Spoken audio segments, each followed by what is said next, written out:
A warm welcome to the Uxbridge FM History Show. And of course, Ken Pearce is back, the chairman of the Uxbridge Local History Society. Hi, Ken. How are you? Oh, pretty good. Thanks very much. Now, our first talk today is called Aircraftman John Ross. When you're ready, Ken. Right, thank you. In the period following the 1914-18 war, RAF Uxbridge became the station where new recruits joined up. They were issued with their uniforms and equipment and began their initial training, usually called square bashing.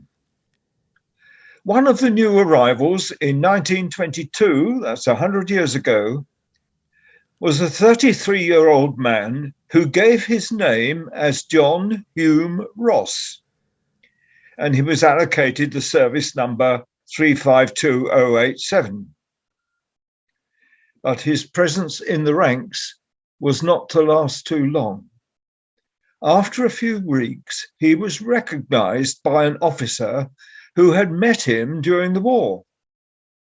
Aircraftman Ross was in fact Thomas Edward Lawrence, who had distinguished himself in the army and had become known as Lawrence of Arabia.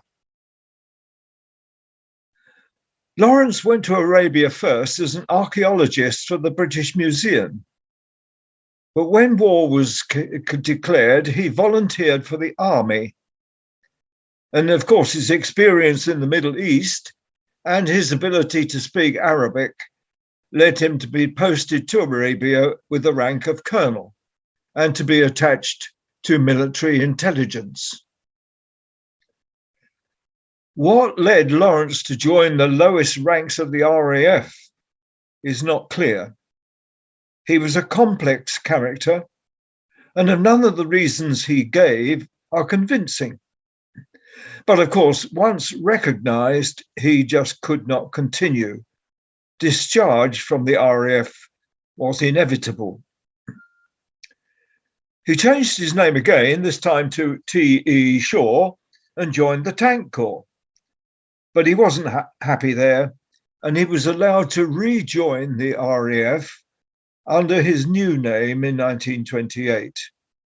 You may have deduced by now that he had very influential friends who enabled him to make these moves.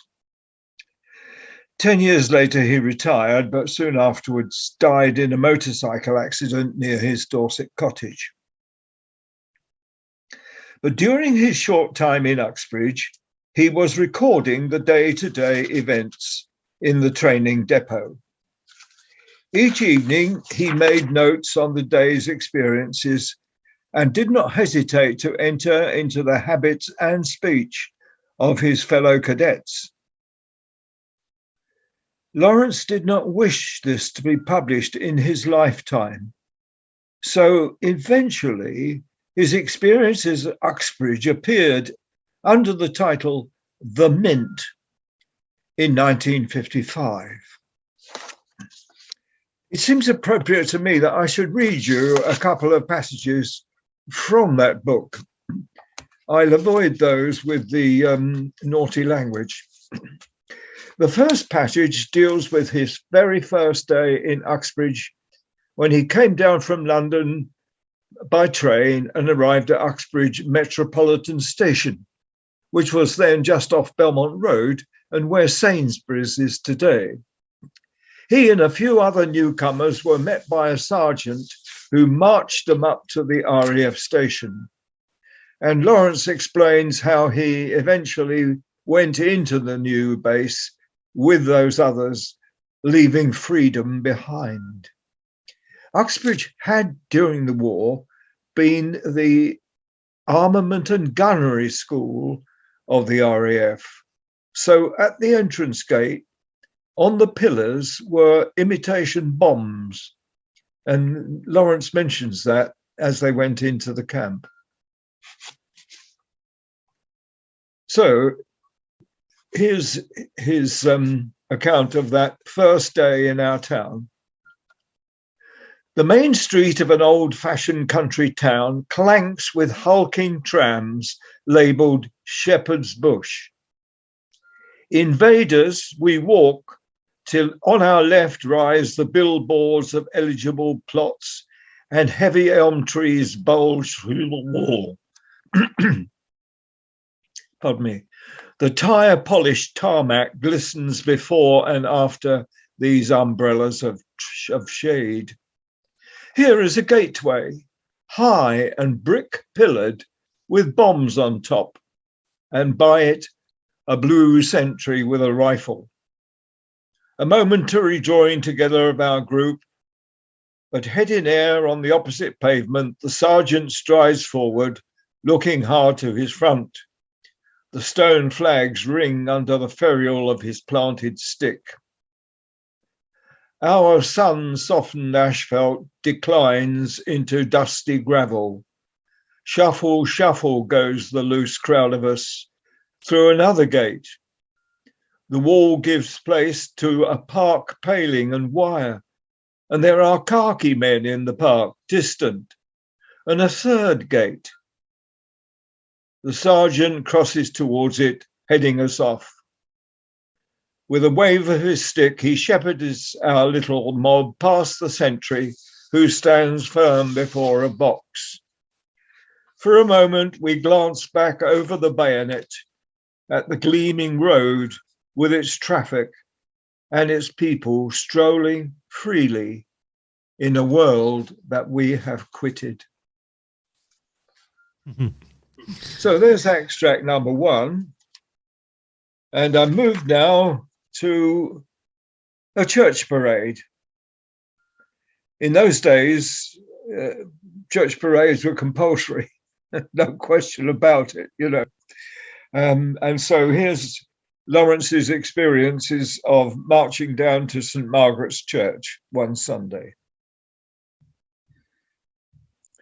It rained, so we belted the looseness of our greatcoats around us, bayonets weighing us down on our left haunches. Bayonets are essential for divine service. And the silly bodkin sticks in our right hands. Many of us had never before done a church parade.